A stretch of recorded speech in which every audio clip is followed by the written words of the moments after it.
European stock markets are trading lower this morning, with the UK's FTSE 100 index down around about 20 points, while the Euro Stoxx 50 index is lower by 8 points. In the US stock future space, both the Dow and the S&P are tracking lower too. Commodities are a little bit firmer, well, when it comes to gold prices. Oil is on the retreat. Gold, let me go back to that, it's about $3 at the moment. In the FX space, sterling has jumped, and that's on the back of comments by Bank of England Governor Mark Carney, who said that there's no case for QE at the moment.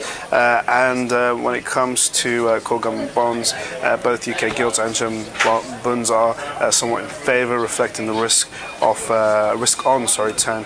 And finally, in the peripheral bond market space, Spanish and Portuguese bond yields are behaving themselves, but the Italians aren't.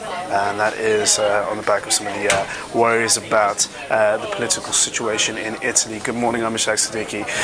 It's Friday, it's the best day of the week. I want to give you a quick rundown of what's going on in financial markets today. So we had a kind of a somewhat decent session in Asia overnight, apart from the Nikkei, which slipped. Other Asian markets posted mild gains. That gave us a little bit of upside going into the European session this morning. However, we failed to follow through with that, and that's on the back of the predominant theme in the market, which is, of course, the political situation in Italy, where we saw the FTSE MIB decline yesterday, posting some heavy losses on the back of some worries that Silvio Berlusconi's party may withdraw from the coalition, throwing the whole thing back up into uncertainty, as we know that Italy right now is a country that recently just managed to get out of political gridlock after the elections, the inconclusive elections this year. So this time now, investors are somewhat worried that we may see a flare-up again that could lead to a potential bust up of the government and maybe new elections, and everybody knows that when it comes to new elections, nobody really knows what's going to happen next. That leaves a lot of uncertainty, and the one thing that we all know is that markets hate uncertainty. So that is disrupting the tone somewhat. And then at the same time, we got this protracted situation in the US, where we have lawmakers attempting to battle it out in order to find this fresh budget so they can raise the debt ceiling. Now, I've said it before, they're deeply polarized, both the Republicans and the Democrats. It's very difficult for them to find common ground on this.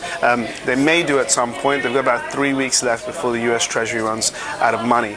And President Obama, he has to form some very strong bipartisan ties in order to get this thing rolling. So the markets are a little bit unnerved about what's going to happen next in that situation. So we're looking for more information out of US policymakers, perhaps some remarks or some comments to suggest that there is more of a unified approach. A viable plan is in the works, and that should give investors a bit more clarity as to what's going to happen next on that particular topic. Now, of course, we also have the fact that the Federal Reserve didn't taper last week for the month of September. No tapering activity now that we got this fiscal situation in the US, and the fact that investors somewhat are now reading into US economic data in this way that it's somewhat weak. It's not as great as we thought it would be, with consumer confidence dropping and the transportation aspect of durable goods not coming in stronger than expected. People are starting to worry that growth in the US is now starting to falter, or is not as strong as it was, so this recovery is in question. If the recovery is in question, then the Federal Reserve has more reason not to taper during the course of 2013. So at this moment right now, I think people are of the view that the Fed may not taper until the late end of this year, perhaps December, as Federal Reserve Chairman Ben Bernanke is going to be leaving before the end of the year, or in 2014. Now, we've got some data coming up. The Eurozone confidence indicators, we also have Italian confidence indicators, and we have the Michigan confidence survey out later on. We also have PCE deflator and US personal spending and income. On the whole, all prices, they're the ones that are, all prices are the things that is in focus, and that's mainly on the issue of the fact that we have the US and Iran looking to talk it out now, basically. We know that Iran and the US have a pretty fraught relationship. Diplomacy seems to be the new way. We have a new president in Iran, a fellow called Hassan Rouhani. He seems to be more progressive than the previous president, Mr. Ahmadinejad.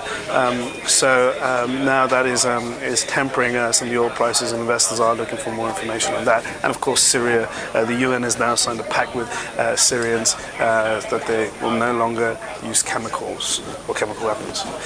Anyway, that's all for your daily market buy. Enjoy your weekend, and I'll see you guys on Monday.